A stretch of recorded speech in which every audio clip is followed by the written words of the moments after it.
ব্রাজিলকে বলা হয় ফুটবলের লীলাভূমি, যেখানে যুগের পর যুগ ধরে একের পর এক তারকার জন্ম হয়েছে। ফুটবলকে তারা দিয়েছেন এক নতুন মাত্রা এবং নতুন উচ্চতা।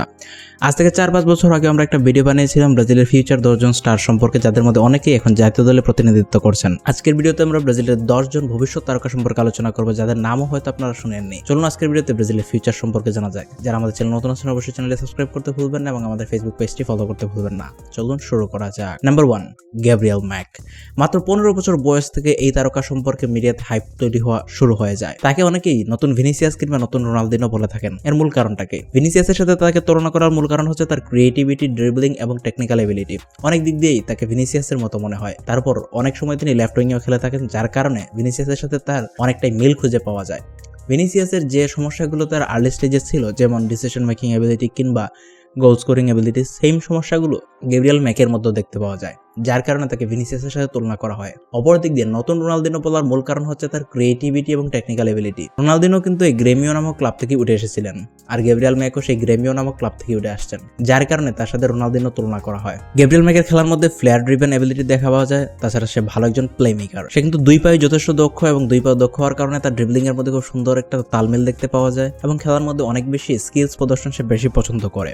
এটা তার পজিটিভ দিক হলেও তার নেগেটিভ দিক হচ্ছে মাত্র 17 বছরের ছেলে হয় এখনও তার মধ্যে সেই ডিসিশন মেকিং এবিলিটিটা তৈরি হয়ে আসেনি, যেখানে কোন জায়গায় ড্রিবলিং করতে হবে, কোন জায়গায় শর্ট করতে হবে, কোন জায়গায় পাস করতে হবে, এই নিয়ে এখনো তার উন্নতির সুযোগ রয়েছে। কিন্তু তার খেলা আসলেই দৃষ্টিনন্দন। তার স্কিলসগুলো, তার ড্রিবলিংগুলো দেখতে আসলেই খুবই ভালো লাগে। গ্যাব্রিয়েল ম্যাক ব্রাজিলের ফিউচার একজন ভালো তারকা হতে পারেন। তিনি আন্ডার-17 ওয়ার্ল্ড কাপে ব্রাজিলের হয়ে খেলেছেন, যেখানে খুব বেশি সুযোগ পাননি, কিন্তু কয়েকটা ম্যাচে সুযোগ পেয়ে সেখানে গোল দিয়ে দেখাও পেয়েছেন। সো নেক্সট আন্ডার-20s লেভেলে তাকে হয়তো খেলতে দেখতে পাবো, কিংবা এর আগে হয়তো ইউরোপের কোনো বড় দল তাকে সাইন করিয়ে নিতে পারে।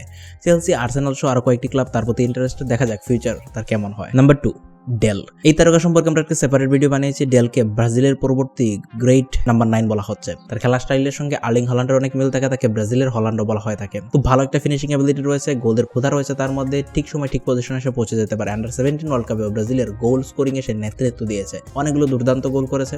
এবং একটা জিনিস ক্লিয়ার, এই প্লেয়ারের মধ্যে একজন প্রপার নাম্বার 9 হয়ে ওঠার সম্পূর্ণ এবিলিটি রয়েছে। ডেল সম্পর্কে বিস্তারিত জানতে আমাদের ডেল নিয়ে বানানো ভিডিওটা দেখতে পারেন। Number 3, Breno বিদন। ব্রাজিলের মিডফিল্ডের ফিউচার বলা হচ্ছে তাকে, এবং বর্তমান সময়ে ব্রাজিলিয়ান লিগের সবচেয়ে বেশি লাইমলাইট পাচ্ছেন এই প্লেয়ারটি। তার খেলার স্টাইলের সাথে পেদ্রির অনেক মিল থাকে, তাকে ব্রাজিলিয়ান পেদ্রিও বলা হয়। অসাধারণ টার্নিং এবং স্কিল এবিলিটি রয়েছে তার। এছাড়াও ম্যাচকে কন্ট্রোল করা, প্রতিপক্ষ আক্রমণকে ভেস্তে দেওয়া, তাছাড়া প্রতিপক্ষের ক্ষেত্রে অ্যাটাকের সময় খুব ভালো বল পাসিং সে করতে পারে। তাছাড়া ব্রাজিলের মিডফিল্ডে বিভিন্ন সমস্যা বর্তমানে দেখা যাচ্ছে, যার কারণে ব্রেনো বিদনকে আগামী 26 মার্চের কলাপের জন্য তাকে দেখার ব্যাপারে কার্লো আনচেলত্তির উপর একটা প্রেশার তৈরি হচ্ছে। কয়েকটা নিউজ থেকে জানা যাচ্ছে যে করিন্থিয়ান্সের ফ্যানরা তাকে আগামী মার্চের কলাপে ব্রাজিল জাতীয় দলে যাচ্ছেন। যেহেতু ব্রুনো গিমারেস বর্তমানে ইনজুর্ড আছেন, ব্রেনো বিদনকে নেক্সট কলাপের সুযোগ দেওয়া হয় কিনা সেদিকে আমাদের দৃষ্টি দিতে হবে। তার প্রতি ইউরোপে অনেক বড় বড় কয়েকটা ক্লাব ইন্টারেস্টেড আছে এবং খুবই তাড়াতাড়ি তার ইউরোপে ঠিকানা হতে চলেছে। নাম্বার 4, তিয়াগোইনহো। এই প্লেয়ারটির প্রতি কিন্তু অনেক বড় বড় ক্লাব ইন্টারেস্টেড রয়েছে। তিনি খেলে থাকেন মিডফিল্ডে এবং এই প্লেয়ারটার মধ্যে খুব ভালো মিডফিল্ড কন্ট্রোলিং এবিলিটি দেখতে পাওয়া গিয়েছে। টেকনিক্যাল এবিলিটির দিক দিয়ে কিন্তু সে নিজেকে অনেকটাই প্রমাণ করতে পেরেছে এবং ম্যাচের টেম্পো কন্ট্রোল করার ক্ষেত্রে এই মিডফিল্ডার নিজের অনেক বড় একটা দক্ষতা দেখিয়েছে। তার পজিশনটা অনেকটা সেন্ট্রাল ডিফেন্সিভ মিডফিল্ডারের মতো। তার খেলার স্টাইলের সাথে ক্যাসিমিরোর কিছুটা মিল পাওয়া যায়। তাছাড়াও তার অ্যাটাকিং দিক দিয়ে বল পাসিং এর ক্ষেত্রে ব্রুনো গিমারেসের সাথে তার কিছু ভালো মিল পাওয়া যায়। তার কিন্তু পজিশনিং সেন্স খুবই ভালো এবং বল বিল্ড আপে দলের জন্য খুব ভালো কিছু প্রোগ্রেসিভ পাস বের করতে পারে। তাছাড়াও প্রেসিং এর দিক দিয়ে এবং ইন্টারসেপশনের দিক দিয়ে ডিফেন্সকে খুব ভালো সাহায্য সে করতে পারে। আন্ডার-17 ওয়ার্ল্ড কাপেও কিন্তু তিয়াগোইনহো খেলেছিল, সেখানে কিন্তু ব্রাজিলের হয়ে খুব ভালো ইমপ্রেসিভ পারফরমেন্স দিয়েছে। ব্রাজিলের মিডফিল্ডের একজন ভালো রত্ন হওয়ার মতো সমস্ত এবিলিটি তার মধ্যে রয়েছে। ইউরোপের বড় কয়েকটা ক্লাব তার প্রতি ইন্টারেস্টেড। দেখা যাক ফিউচার তার গন্তব্য কি হয়। Number 5, Rayan Vitor. বর্তমানে খেলছেন প্রিমিয়ার লিগে এবং প্রিমিয়ার লিগে তার অভিষেকের পরই গোল আর অ্যাসিস্ট দেখা পাচ্ছেন। অসাধারণ একজন প্লেয়ার, তার মধ্যে একজন প্রপার 9 এবং প্রপার উইঙ্গার হওয়ার সমস্ত এবিলিটি রয়েছে। তাকে অনেকে আদ্রিয়ানোর সাথে তুলনা করেন, যেহেতু তার ফিজিক্যাল স্ট্রাকচার অনেক বেশি শক্তিশালী। তাছাড়াও স্পিডের দিক দিয়ে সে কিন্তু দুর্দান্ত, খুব ভালো কিছু ফিনিশিং করতে পারে এবং আপনি তাকে ভার্সেটাইল কয়েকটা পজিশনে খেলাতে পারেন। রায়ান ভিটর কিন্তু আন্ডার-17 লেভেলে খেলেছে, সেখানে কিন্তু সে মোটামুটি পারফর্ম করেছে। কিন্তু যখন থেকেই সে ব্রাজিলিয়ান প্রিমিয়ার লিগে লাস্ট সিজনে ভালো খেলা শুরু করে, তখন থেকে তার প্রতি হাইপ তৈরি হয়ে যায়। আর এই সিজনেই সে প্রিমিয়ার লিগে জয়েন করে ফেলেছে। প্রিমিয়ার লিগে এখন তার কাছে অনেক বড় একটা সুযোগ নিজেকে মেলে ধরার এবং সামনে জাতীয় দলে নিজেকে জায়গা করে নেওয়ার। অনেকেই তাকে এনরিকের সঙ্গে তুলনা করেন, যেহেতু সে একজন প্রপার 9 হিসেবেও খেলতে পারে, কিন্তু আমি মনে করি যে রায়ান ভিটরকে একজন প্রপার উইঙ্গার হিসেবে চিন্তা করাই সবচেয়ে ভালো। রায়ান ভিটরকে নিয়ে আমরা সেপারেট একটা ভিডিও বানাচ্ছি, ইন ডিটেইল জানার জন্য সেই ভিডিওটা দেখতে পারেন। Number 6, J Lucas. এই প্লেয়ারটা আসলে স্পেশাল। আন্ডার 17 ওয়ার্ল্ড কাপে ব্রাজিলের হয়ে সে ক্যাপ্টেন্সির দায়িত্ব পালন করেছে এবং তার মধ্যে আন্দ্রে সান্তোস এবং ক্যাসেমিরো হয়ে ওঠার সমস্ত অ্যাবিলিটি দেখতে পাওয়া গিয়েছে।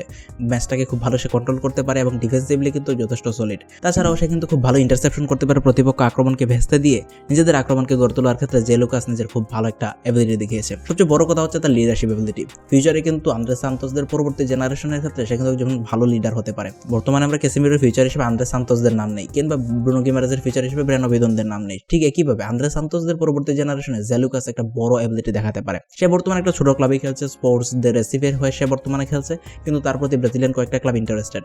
আন্ডার 70s লেভেলে যেহেতু এখনো খেলছে, সে এখনো সিনিয়র দলে তার অভিষেক হয়নি। ফিউচারে তার প্রতি ইউরোপের অনেকগুলো ক্লাব ইন্টারেস্টেড হতে পারে, তবে তার মধ্যে বার্সেলোনা নাম কিন্তু ইতিমধ্যে উঠে এসেছে। জে লুকাসের প্রতি বার্সেলোনা ইন্টারেস্টেড, এই খবরটা কিন্তু ইতিমধ্যে উঠে এসেছে। বার্সেলোনা স্কাউটরা কিন্তু একাধিকবার জে লুকাসের খেলা মনিটর করেছেন এবং ফিউচার হয়তো তাকে বার্সেলোনাতেও দেখা যেতে পারে। দেখা যাক শেষ পর্যন্ত জে লুকাসের ফিউচার কেমন হয়। তবে আমি একটা জিনিস ক্লিয়ারলি বলতে পারি, আন্ডার 70s ওয়ার্ল্ড কাপে সবচেয়ে বেশি ইমপ্রেসিভ আমার কাছে এই জে লুকাস প্লেয়ারটা লেগেছে। ব্রাজিলের মিডফিল্ডে খুব ভালো একটা রত্ন সে হতে পারে। নাম্বার 7, কাওয়া প্রাটেস। তিনি বর্তমানে বরুশিয়া ডর্টমুন্ডের সাথে একটি চুক্তি স্বাক্ষর করে ফেলেছেন। 2026-2027 সিজনে সে কিন্তু ইউরোপে পাড়ি জমাতে চলেছে। জার্মান লিগ তার জন্য খুব ভালো একটা সুযোগ হতে পারে নিজেকে মেলে ধরার। ব্রাজিলিয়ান এই লেফট ব্যাক ফিউচারে ব্রাজিলের যে লেফট ব্যাক সমস্যা রয়েছে সেই সমস্যারও সমাধান হতে পারেন। বরুশিয়া ডর্টমুন্ডের সাথে তার চুক্তি হয়েছে 2031 সাল পর্যন্ত। কাওয়া প্রাটেসের মধ্যে কিন্তু খুব ভালো অ্যাটাকিং অ্যাবিলিটি এবং ডিফেন্সিভ দিক দিয়ে খুব ভালো সলিডিটি দেখতে পাওয়া গিয়েছে। ক্রুজেরের এই প্লেয়ার কিন্তু ব্রাজিলের বয়সভিত্তিক দলগুলোতে ভালো পারফরমেন্স করেছে এবং ফিউচার আশা করা যাচ্ছে ব্রাজিল একজন ভালো লেফট ব্যাক পাবে। Number 8, Miguel Caldas. এই প্লেয়ারটা সম্পর্কে আপনি খুব বেশি তথ্য ইন্টারনেটে খুঁজে পাবেন না। তিনি বর্তমানে বোটাফোগোর হয়ে খেলছেন আন্ডার 20s লেভেলে এবং তার বয়স মাত্র 17। মিগুয়েল কালদাস যে দিক দিয়ে সবার নজর কেড়েছেন সেটা হচ্ছে তার মিডফিল্ডে খুব ভালো controlling ability. Miguel Caldas attacking midfielder হিসেবে খেলে থাকেন। দেখুন বর্তমানে অ্যাটাকিং মিডফিল্ডার কিংবা নাম্বার 10 এই ধরনের পজিশনগুলো আস্তে আস্তে বিলুপ্তির দিকে যাচ্ছে। তবে মিগুয়েল কালদাসের এই অ্যাটাকিং পজিশনে লাস্ট কয়েকটা ম্যাচে সে কিন্তু আন্ডার 70s লেভেলে ভালোই পারফর্ম করেছে। এই মুহূর্তে সে কোপিনা খেলছে এবং কোপিনাতে খুব বেশি সুযোগ পায়নি, অর্থাৎ অনেক বেশি ইয়ং। তারপরেও কিন্তু ব্রাজিলিয়ান বিভিন্ন মিডিয়াতে তার ব্যাপারে কথাবার্তা উঠে এসেছে। এইভাবে চলতে থাকলে হয়তো খুবই তাড়াতাড়ি তার প্রতি ইউরোপিয়ান ক্লাবগুলো ইন্টারেস্টেড হয়ে যাবে। ইউরোপের কয়েকটি ক্লাব তার প্রতি ইন্টারেস্টেড এবং তার খেলা কিন্তু ইতিমধ্যে স্কাউটিং করা হচ্ছে। দেখা যাক ফিউচারে মিগুয়েল কালদাসের লোকেশন কি হয়। Number 9, Angelo Candido. Right back পজিশনে আন্ডার 17 ওয়ার্ল্ড কাপে সে কিন্তু যথেষ্ট ইমপ্রেসিভ পারফরমেন্স করেছে। তার প্রতি কিন্তু ইউরোপিয়ান ক্লাব স্ট্রাসবুর্গ অনেক আগে থেকেই ইন্টারেস্টেড আছে। যতটুকু জানা যাচ্ছে 18 বছর বয়স হয়ে যাওয়ার সাথে সাথেই স্ট্রাসবুর্গ তাকে সাইন করিয়ে নিতে পারে। তার খেলাটা অনেকটা মডার্ন স্টাইলের রাইট ব্যাকদের মতো, ডিফেন্সিভলি সলিড এবং অ্যাটাকিংলি সে কিন্তু খুব ভালো অ্যাটাকিং পাওয়ার জেনারেট করতে পারে। তাছাড়া অ্যাটাকিং অ্যাবিলিটির দিক দিয়েও কিন্তু অ্যাঞ্জেলো ক্যান্ডিডো নিজের অনেক বড় একটা ছাপ রাখতে পেরেছে। মাত্র 17 বছর বয়সে তার যে ইন্টারসেপশন এবং ডিফেন্সিভ চ্যালেঞ্জিং অ্যাবিলিটি দেখা গিয়েছে সেটা আসলে অসাধারণ। তাছাড়াও একজন রাইট ব্যাক হওয়া সত্ত্বেও সে কিন্তু খুব ভালো বল ক্যারি করতে পারে, বলকে ফরওয়ার্ড রানের ক্ষেত্রে নিজের অনেক বড় একটা অবদান সে দেখিয়েছে। Number 10, রুয়ান Pablo. তার খেলার স্টাইলের সাথে কিন্তু গ্যাব্রিয়েল ম্যাক এবং ভিনিসিয়াসের যথেষ্ট মিল রয়েছে এবং তার ফিজিক্যাল দিক দিয়ে কিন্তু সে গ্যাব্রিয়েল ম্যাক এবং ভিনিসিয়াস থেকে অনেক বেশি শক্তিশালী। সে বর্তমানে আন্ডার 17s লেভেলে বাইয়ার হয়ে খেলছে এবং সে কিন্তু লেফট উইং পজিশনে অনেকগুলো ম্যাচ খেলেছে এবং সেখানে সে খুব ভালো ড্রিবলিং অ্যাবিলিটি দেখিয়েছে। অ্যাটাকিং এর দিক দিয়ে ড্রিবলিং অ্যাবিলিটি এবং বল সাপ্লাইয়ের দিক দিয়ে সে কিন্তু খুব ভালো একটা পারফরমেন্স দিয়েছে। রুয়ান পাবলোর প্রতি কিন্তু অনেকগুলো ইউরোপিয়ান ক্লাবই এখন পর্যন্ত ইন্টারেস্টেড, তবে স্পেসিফিকলি কোনো ক্লাবের নাম বলছি না, কেননা এখনও এই প্লেয়াররা অনেক বেশি তরুণ, তাদের এখনও অনেক বেশি সুযোগ রয়েছে নিজেদের ইমপ্রুভ করার। সো এই হচ্ছে 10 জন প্লেয়ার যাদেরকে নিয়ে আমরা এই ফিউচার প্লেলিস্টের ভিডিওটা বানিয়েছি। দেখুন আমরা ব্রাজিলিয়ান প্লেয়ারদের নিয়ে কিন্তু আগে ভিডিও বানিয়েছিলাম 4 থেকে 5 বছর আগে, সেখান থেকে কিন্তু অনেক প্লেয়ার এখন জাতীয় দলে খেলছেন। আমরা এই প্লেয়ারদের হয়তো নেক্সট অলিম্পিকের পর থেকে জাতীয় দলের রাডারে আসতে দেখতে পেতে পাবো।